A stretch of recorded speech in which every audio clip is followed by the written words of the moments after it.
Hey everybody, welcome back to the Lotad Lounge. My name is Jeremiah and we are back with another Wednesday deck video. This one is going to be a little bit different, sticking with the theme of changing things up from week to week at this point. I am actually doing this video similar to last week, in which I'm going to be doing post-game commentary. However, I'm going to be showing you a theme for a deck, but done two different ways. So let's take a look at both the lists. So it's a surprise to absolutely no one that I'm friends with that I am playing Banette EX again this format. I love locking my opponent out of items and slowing the game down to a pace that I enjoy playing, which is almost a crawl. Something I started doing last format was pairing Banette with a poison package to actually allow it to do some damage. 30 damage, while it does lock your opponent out of items, 30 damage is not enough to consistently take prizes, and it often allows for your opponent to play slow enough to set up and end up taking knockouts on your Banettes and winning the game anyway. So we're going to be pairing it with Hisuian Sneasler,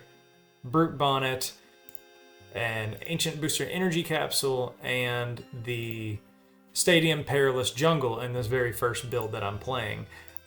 What made me want to play this build was poisoning our own Banette is not a bad thing anymore because of Munkidori. When combined with a Luminous Energy, we can move 3 damage counters off of our Banette EX onto our opponent's Pokemon. This version that I'm showing you does the most damage per turn with Banette EX, as far as being able to do consistent damage to our opponent's Pokemon and take prizes as fast as possible. This version also uses 3 Salvatore to try and consistently get that turn 2 set up. Whenever you go second with this deck, you have the ability to do a lot of damage and honestly even donk opponents. While I don't have a video of me doing it, I actually did it in locals last week and was able to take a nice early KO just using the poison package in conjunction with that first turn Everlasting Darkness. We play a heavy Arbin count here to make sure that we secure our Ancient Booster Energy Capsules. And instead of playing a draw engine, we are playing multiple Pokegears to try and make it more consistent. Now, the newest and most updated version of this deck that I'm playing has actually come after a lot of discussion with my friends and trying to fit one of my favorite cards in the Pokemon TCG period back into a deck. I have come up with this concoction that actually does, to my knowledge, does not play any cards out of Twilight Masquerade, but I do believe is a good answer for the format right now. So first, once again, we're playing Banette EX with a poison package. I've been telling Zach that this card's bad ever since it came out. Paladin Clodsire requires you to have 3 cards, a Wooper, a Clodsire, and a Stadium. However, I was already playing a Stadium to get the Banette damaged whenever it was poisoned by the Brute Bonnet, so this actually makes more sense to play with Clodsire. Furthermore, I can slowly power this thing up and use it as a final attacker. When combined with its poison, it's actually dealing really good damage in the late game. With Gardevoir coming back, you can save this thing and end up one-shotting a Gardevoir EX late in the game. The thing I've noticed the deck struggling with is its Raging Bolt matchup, or really any deck that plays big basic Pokemon and doesn't need a whole lot of items to get them powered up quickly. I've even lost games to Iron Hands just because they've been able to attach, pass, and I've not done enough damage to shut them down quick enough. Noivern EX, the first deck I built whenever I got back into the Pokemon TCG, I am going to fit a 1-1 line of Noivern EX back into this deck to be an end-all be-all answer to those big basic decks. In this version, we're only playing 2 Salvatore and 2 Arven. We are not as really focused on getting a hold of our tools. We're only playing 2 tools, being 4 Sealstone for consistency and Maximum Belt. Once again, trying to pump out as much damage as quickly as we can and still make this a deck that takes prize cards but just makes our opponents play slower than us. We're also playing 4 Iono. I want to be consistently getting new cards in conjunction with 4 Pokegear. Since we're not playing a Prime Catcher, we're going back to playing 3 Boss and 3 Switch cards. They're going to try and strand cards. It's the most consistent way to try and get Banette to lose its item lock. So we're playing 3 Switch cards to make sure that we can get access to switching effects. The one of Professor Turos is really big in this deck as well. Being able to pick this up, evolve it right back on top of one of our other Shuppets, and only play 1 energy from hand to be able to attack again. It's pretty consistent and really good. We want to have the option of attacking with the Clodsire late in the game, and even the Noivern being able to use Dominating Echo might be good in some niche matchups, so we play 4 Luminous in addition to our Psychic Energy. We will have both of these deck lists down in the description. Be sure to give me any suggestions as to how you would fix the decks or make them run more consistent or what you like about them. Let's get into the games. So this first game here is against a Gardevoir player, if I'm not mistaken. Yes, and you'll see that I win the coin toss here and I decide to go second. The thought being that Salvatore going second is really good. However, I've actually decided to, after this game, you'll see if I win the coin toss, I believe I should be opting to go first.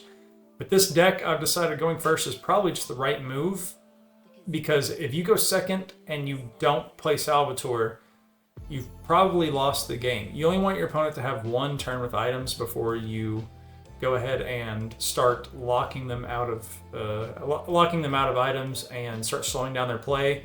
Going first gives you a chance to get set up and you see more cards before you have to Salvatore.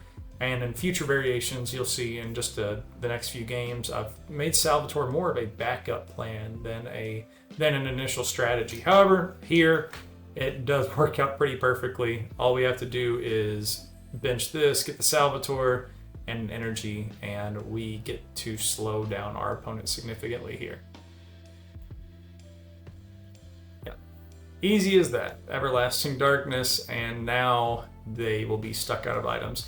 I complained last week about someone playing pretty slowly against me. It was a control player. They ended up taking the timer all the way down to 2 or 3 minutes, something like that. I do my best not to slow play my opponent, but a strategy like this takes time, and this game was an absolute grind, if I remember correctly. So they play the Arven. Yes. TM Evo is still a really good strategy into this deck. I have found a lot of Dragapult players playing what feels like a million of their middle evolutions. I feel like all the Dragapult players I've played in recent have all been playing middle evolutions of all their Charizards, their Dragapults. And I even played against one this week who was playing the Pidgeot middle evolution, Pidgeotto. So I Arven myself. And yes, I realize here that both of my ABCs, my Ancient Booster Energy Capsules, are in prize, which means that this is going to be a very, very slow game for me. So we just grab this Force Seal out just to get it out of the deck, and we decide to get the Munkidori ready to be our secondary damage engine. Munkidori is a really cool option, and I do play it in this first variation of the deck, which against a single prize deck, you'll see it does work out pretty well, especially against Gardevoir. But in the second variation that you'll see here soon, I did not end up finding room for it. I do think that Munkidori makes Gardevoir pretty good right now. The dark energy attachment, I guess, was just to be able to pivot that Cresselia out. And they get to start doing Gardevoir things here with their refinement engine. For the most part, which, obviously, they play items. They would like to play their items. But for the most part, a deck like this, Gardevoir with its built-in draw engine, Dragapult as well, they really don't need to play their items to get their game plan going. For the most part, they can just attach energy, use their draw engine to either get into things like TM Evolution or TM Energize, and just set up a board without their items. And I do not remember what I grabbed here. There's nothing terribly important, and we're just going to look for a draw engine of our own with Pokégear. We use Pokégear as our main engine for, I say engine, it's just an item card, but we use that as our main consistency tool. We play not as many in this version, but we play plenty of Ionos in our later rendition, and we just use Pokégear and early Ionos preferably to get into more cards. As we get later into the game, Iono gets weaker and weaker, not only obviously as we take prizes, but even if we've locked our opponent out of taking prizes or not, we don't want them to start having a shorter hand later in the game. Reason being is Poltergeist being one of our win conditions, we end up weakening our own Poltergeist knockout potential. And they get into another Kirlia here, getting to draw, what, 2, 4, 6 cards and draw for turn as of right now. That is pretty bad for me. The Temple of Sinnoh turns off the Munkidori, if they even start attacking relatively soon. The Manaphy bench, I don't really understand, and I think that does come back to bite them. We do play plenty of switches in this deck. I know for a fact that they're going to find the Brute Bonnet on the bench and do their best to strand it. And right now, it's not in a good position where it's not poisoning anything.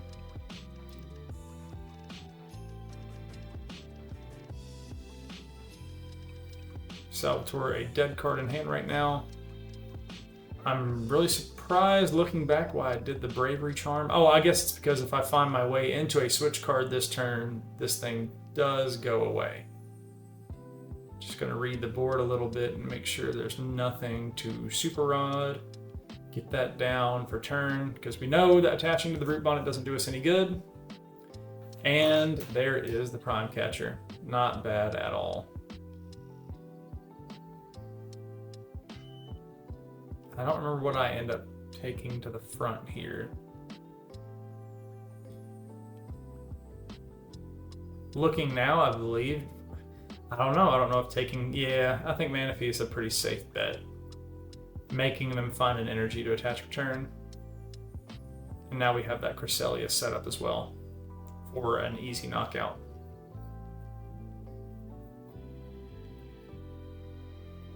And in spite of playing a more control-heavy strategy, I'm still ahead of my opponent as far as clock time goes. I don't really have as many game actions per turn as they do.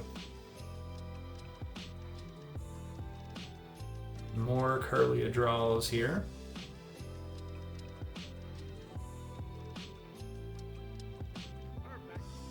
Yeah, this isn't bad for me either. I can get down another Shuppet. If I wanted to dig out the Munkidori, I could. And still have room for Lumineon on bench. A Munkidori of their own.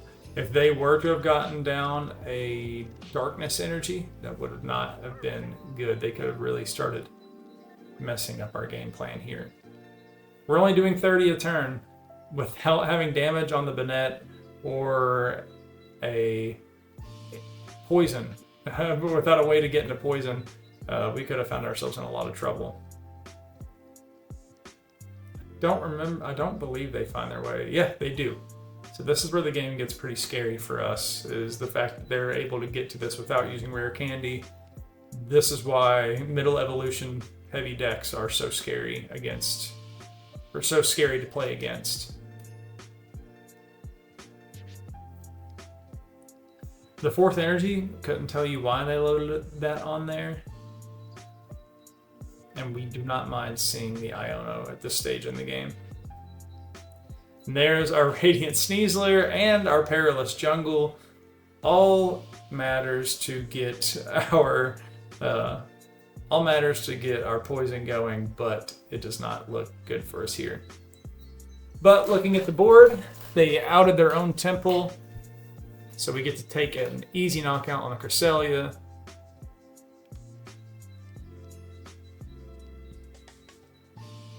I'm not sure where I go from here.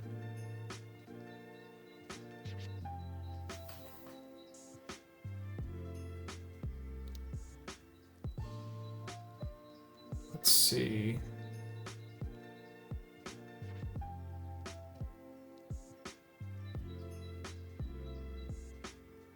Once again, looking at our hand, I think finding another Banette EX and attaching an energy.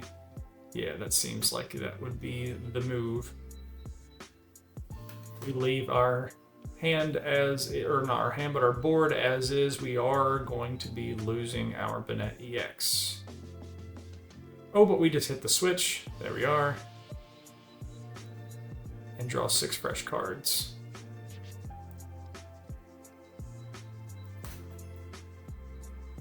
This still does not really solve our problem as far as the Gardevoir being an issue.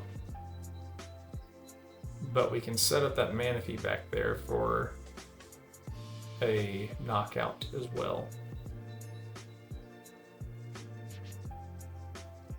I don't know how many Darkness Energy this deck plays. I don't believe we see them get into one again. So they may have prized it, or they may only play the one. I haven't looked at any Gardevoir lists. And matter of fact, with as many Curly as they've gotten down, and the really interesting Manaphy bench there, I don't know what they were using as their main attackers. Probably Drifloons and Screamtails. Once again, we do not mind seeing that early Iono.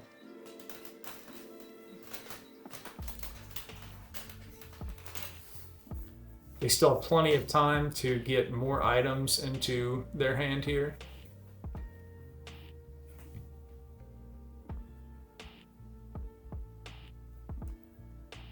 And I saw the Arbin there, and I was just confirming that we are indeed missing a piece. If I wanted to Poltergeist them this turn, I'm going to end up having to play the Switch card, I believe.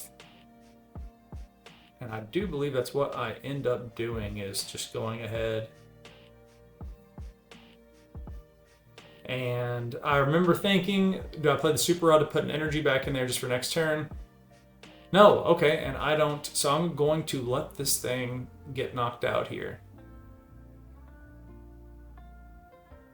That's right. So one part of playing this deck is you know that almost every deck is going to be playing Ionos. Let them hit the discard pile.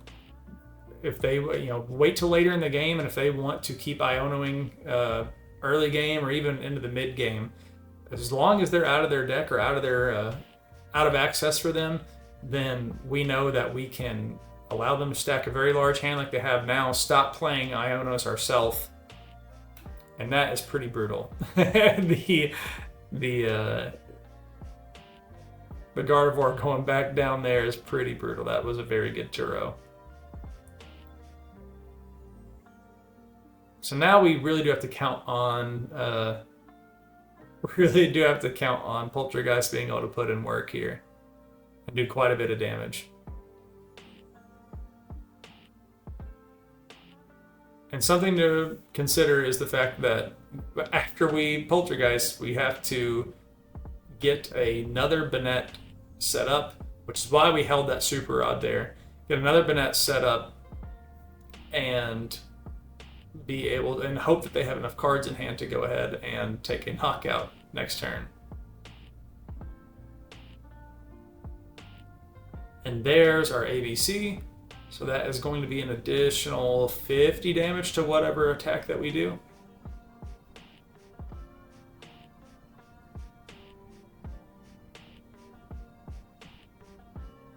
And that's also very scary, is the fact that we don't get to attach an energy this turn, I don't believe.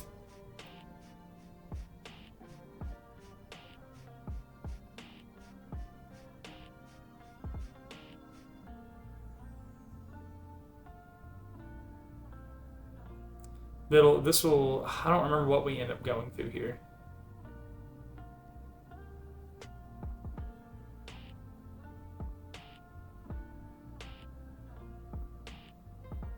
Okay, so not deciding to get the Lumineon for the Forest Sealstone search. Poisoning up there. And we have to Poltergeist here or we just lose this Pokemon. So doing plenty of damage to get them knocked out.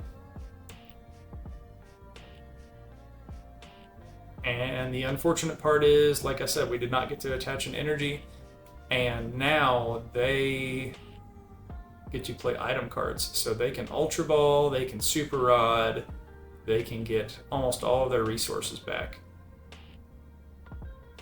We do have 4 prizes to play with on their side, so we can feed them Sneasler, feed them Brute Bonnet for a couple turns while we get our Banette set up, which I believe is what my game plan is here.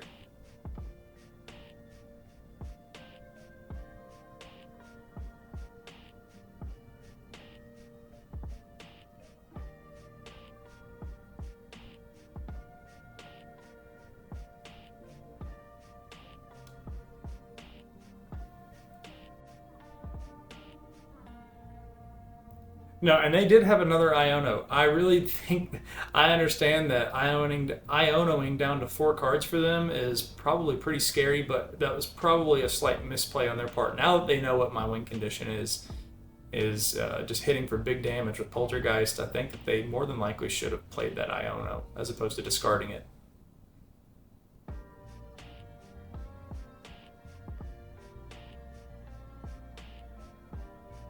You could see, yes, and that's right. And I saw it in their hand as well.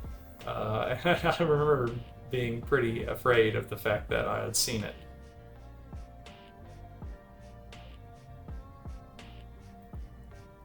No, actually, there's nothing back there as of right now that can one-shot Banette EX if I put it into the active and just lock their items again.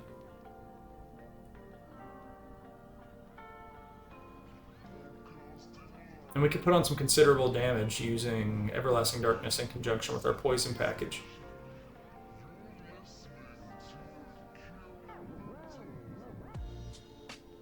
Yes, that's right. There's the Drifloon, and we do see the Screamtail on the bench as well. Which may be a slight misplay. Maybe they should have, looking back, I do believe that's what they should have done, is retreated this Gardevoir out and went into a single prizer. I don't know. That being said, and then putting it on the Munkidori was a pretty big misplay as well. That means that we just get to move it for free to wherever. So I don't know if they did really have a good play here. If they had retreated out and loaded up one of their attackers with a bunch of damage counters, they may have been able to take the knockout on Banette, but that also allows us to move damage counters with Munkidori. Just going for an easy... Yes, this was bizarre to me as well. Never mind, we don't have to really worry about our game plan. They misplayed pretty hard here. I don't quite understand what their game plan was. So all we have to do is hope that they have enough in hand, or yeah. We just have to hope that they have enough item cards in hand. There's really not much else for us to do except to attach the energy. What do we search out here? Probably Pokegear. Yep. Get our last Pokegear out. I don't know if I play it. Oh, and we can Adrena Brain as well.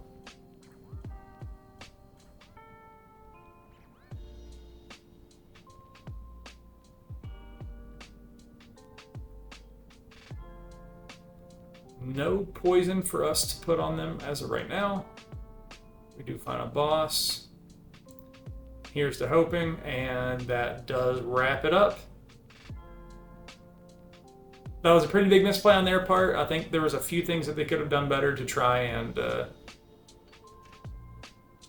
pick that up there, but we'll take it. We'll take it. This second game here is the first game that we're gonna see with the newest, my most updated version of the deck as I'm deciding to play it, and we see them open the I believe it's called Hearthflame. Whenever I see them open this way, both the Ogerpons, I'm cued into the fact that they are playing the Ogerpon deck with the Ogerpon Mask Change. So I check prizing. I see that my 1/1 line, my answer to big basic decks that don't really need items, I see it in our deck here. So I believe that's just what we're going to go for.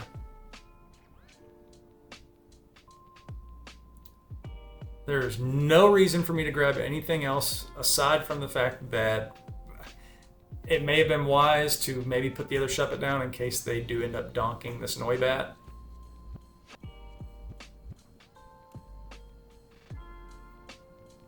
We do run a Turo in here just for this occasion to be able to pick up, if we see a game like this where we have a chance to just stick the Noibat and shut down a deck like this, we do play a Turo.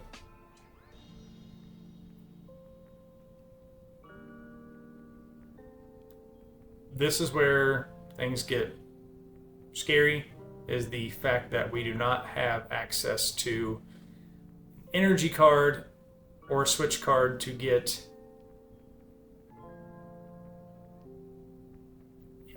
to get Noivern on the bench here. So I do believe that this is correct. This guarantees that next turn we, not with Iono, but it almost guarantees that we're going to be able to find what we're looking for next turn.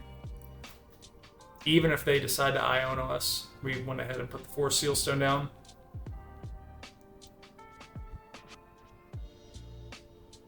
So I know which it's happened to me before. I honestly don't know if there's a right answer. A lot of people have seen a play like this where you Lumineon, grab your supporter, sometimes Arven, and you stick down your Force Seal Stone for next turn, and it can get lost vacuumed, and that hurts pretty bad. But it does require them to have a couple outs. So let's go ahead and get him in there. Not worried about Wooper this game. And we don't even need the Ultra Ball. And while this just puts another colorless energy if I attach to the Luminous, it does not matter. I do read it just to make sure it's not going to provide no energy. And from here on out, we are locked up. We don't really... The only way that we could be in trouble is a Boss's Orders and Countercatcher combo, which isn't uncommon, but it does require them to have that as an out. And until then, we can just start taking knockouts on their basic Pokemon. Attaching that, okay. See, if I try to set up Banette here, I'm sure they played the Earthen Vessel, but really the Banette wouldn't have hurt them this bad. Now all we need is a counter catcher. If they don't find it, we'll take it. If they had a counter catcher, we more than likely just lost the game there. But the Turo is one turn too late. We don't get to save our fish, but now we will just start taking knockouts on their basic Pokemon.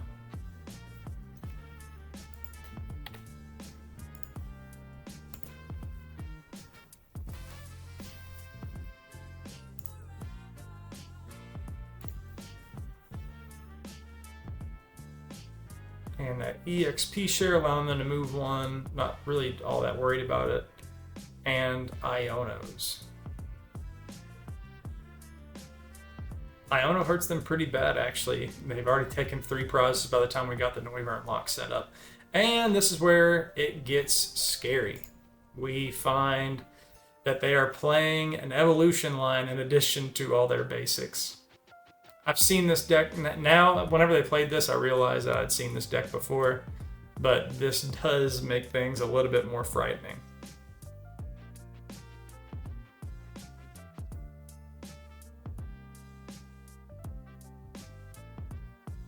Now, a little bit of slow play maybe from our opponent. No, not terribly.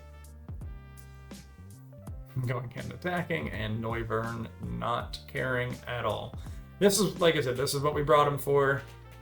This deck and Raging Bolt both. Raging Bolt, really more specifically, is why we pack the 1/1 Noivern line. You get this to stick, and you pick up your Pokemon with Turo, you're in the clear. You don't have to worry about winning that game anymore.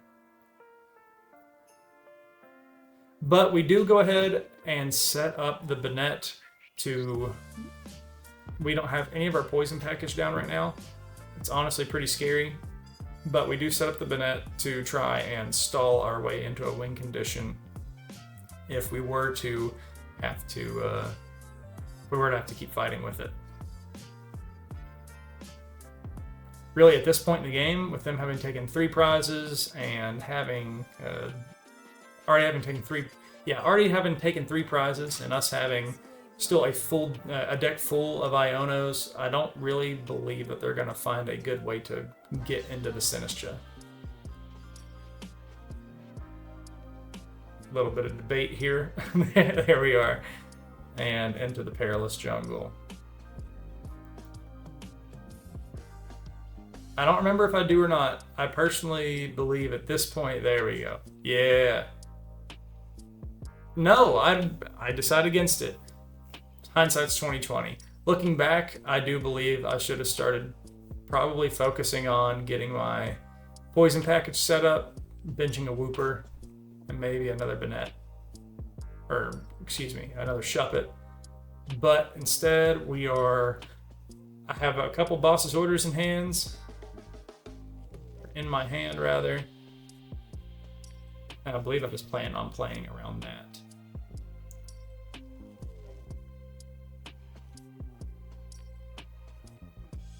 I'm not quite sure what they go for here. Super Rod and Bravery Charm.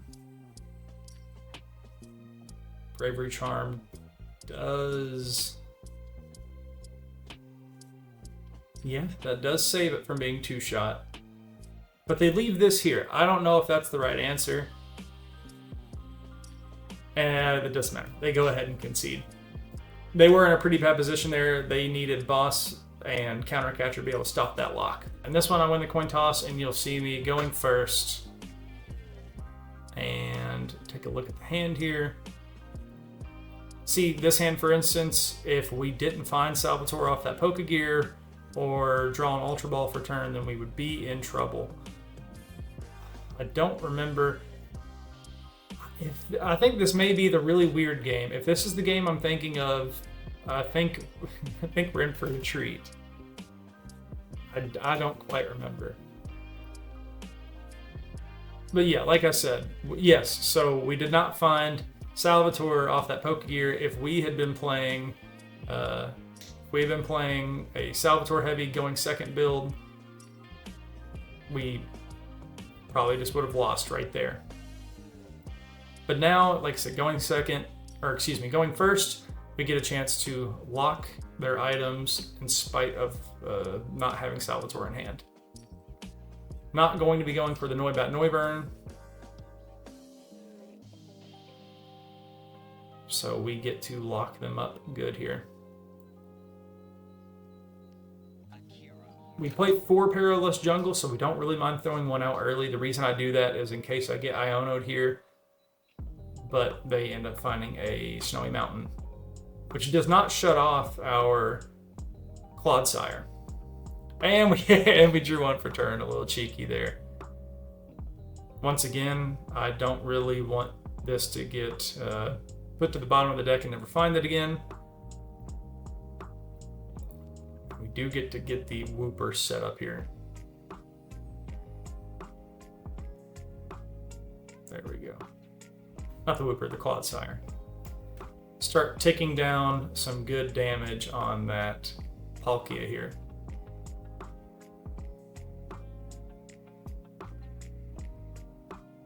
And it looks like the game should be pretty easy from here. I have him item locked, but they start to play in more stadiums. So we see them begin to actually get a little bit of a turn here. Really playing around, not having items. I see the Quaxley come down, and I remember playing this game and just thinking that this was going to be too weird of a game. I should just go ahead and call it quits, but I decided to play it out instead.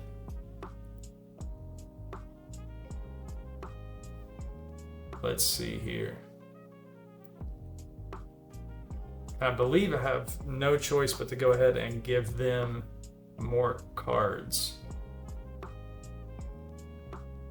Yeah. It's not something I want to do, but we do it anyway. Earthen Vessel, not a bad draw here.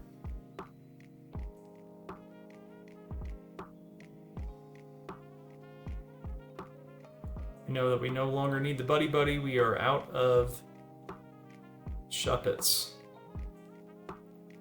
And it looks like I'm deciding to go for an early knockout, and yeah, we go ahead and take it. We do see that they have a very stellar hand to get this Quaxley set up, and I might be in a little bit of trouble for it as well.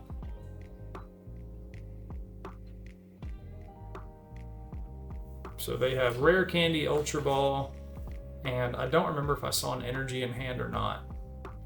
But this makes the game a lot more interesting. They get to get a pretty good game plan set up here. Yeah, so I've seen the Quaxley, I've seen the Palkia, and the Radgren. I believe I've seen what they are going for as far as an engine goes. And then I see the Frigibax come down, and I'm like, okay, so their game plan is to get this Excalibur set up, and that's going to be their energy acceleration engine for the rest of the game. All I have to do is item lock them from here. I believe I have it pretty easy from here. Well, you'll see. The game stays really interesting all the way up to the end, unfortunately for me. Some deliberation here.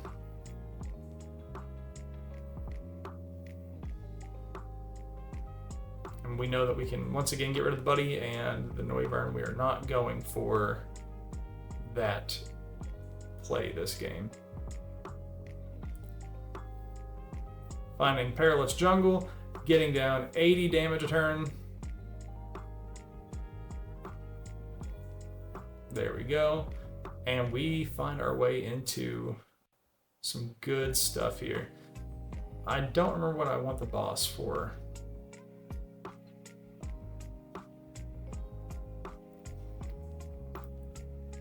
They found the Palkia V-Star, which I believe they rip it. Yeah, I believe they rip it. No problem. Yeah, and I find a Pidgey. So, all right, and they played the shock. This is ridiculous. So I'm like, okay, here comes Palkia V-Star. And I was expecting them to grab the Excalibur, but no, they play the middle evolution of, they play the Arctivax. I've never seen anything like it. This deck has to play, and you'll see here, I start searching there. Look, I start searching, and I'm realizing that they play so many Pokemon in this deck. And now if they find which they have that Greninja set up back there, that's scary as well. If they find the Frigibax here, excuse me, the Baxcalibur here, we're in really big trouble. And we have to go searching for if I wanted to hit off of a Pokegear, I probably should have done it first. I'm not sure if I played the Pokegear or not. I do. Which this is why stage 1 decks with 1 energy are so good. Just pick it up and put it right back into play, put down our other Shuppet, and just get right back to work on this guy. So like I said, keep in mind they have to find off the rip here, and what do you know, they have Excalibur in hand. But you still see me in the discard pile, just trying to figure out how many Pokemon they play. I think this is a misplay from them here.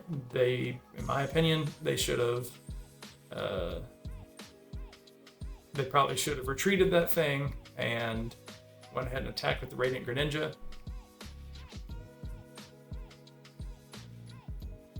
What do I grab out here? Another Turo would be really good if I had an energy in hand, but we decide that we have to find more cards. And this is really good. The Lost Zone Banette has been clutch in so many games, and we get to establish our board all the way now. And this will take a knockout just by locking their items yet again, with a little bit of wiggle room even. That's right. I believe I'm in good shape until I realize they get to take a nice cheeky 3-prize turn. And I'm almost 100% sure that this means that it's over, especially with them getting that Palkia set up.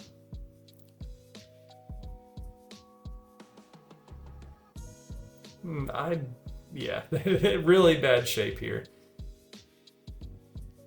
And I believe you'll see me look through my discard pile, realizing that I had already played my Super Rod. I believe, yeah, I had added back a Banette and 2 energy, so I've played my Super Rod, which means that this is the last one here. I do know that nothing,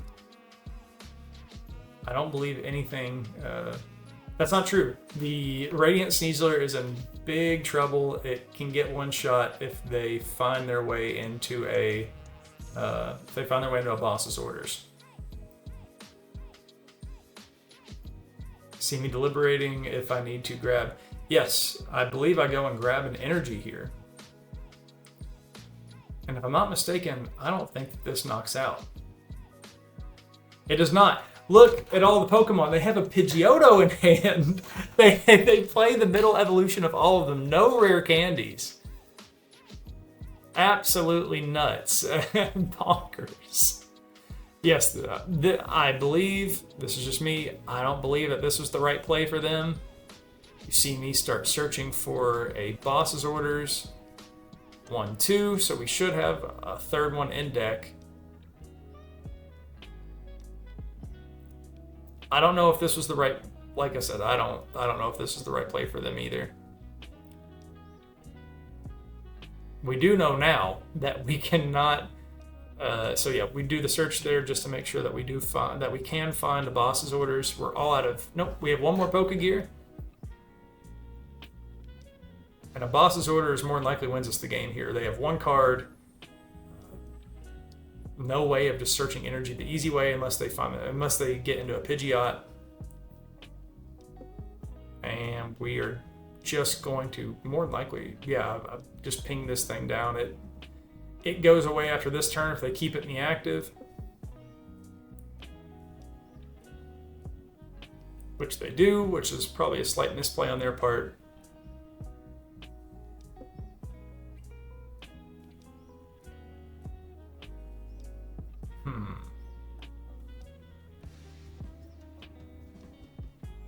I don't remember if I pulled the trigger on the Poltergeist again or not.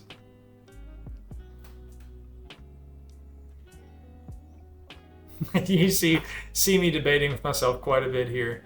Let's see. Everlasting Darkness, okay. Yeah, that's a very safe way to try and take the game from this state. They found the Pidgeot. What this means is if they can't play any items, so a counter catcher, or excuse me, a prime catcher, there's nothing item-wise that can get them into a win. They need to have an energy in hand and a boss, and whenever they play this Miriam, I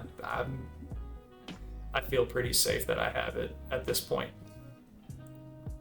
So they get an energy down, and like I said, with no way to get that Sneasler or that Lumineon off the bench, we're safe from here. And we took the Radiant Greninja off the board. All we have to do is, you see me giving them a little thumbs up there, all we have to do is Everlasting Darkness for game. Very interesting deck. I think that decks that play that many Pokemon are actually able to play slower a little bit better. But I just thought that game was really interesting. So that is going to wrap it up. To conclude, I believe that the deck does have some pretty good legs. Being able to slow down decks and take knockouts with your poison package is decently consistent and a really fun way to make your opponent play the game differently than they typically do. A matchup that I do believe I'm going to have trouble against, but really haven't got much practice against, is Blissey EX. It can power up relatively easy with just 2 energy attachments, and then being able to put a lot of that poison damage back onto our Pokemon could be problematic. So if you could think of a way to lab that matchup for me, let me know down in the comments. Be sure to check back in later this week for some sealed content, and we hope that you will come back and see us again next week. Jeremiah for the Low Tide Lounge. Have a good night.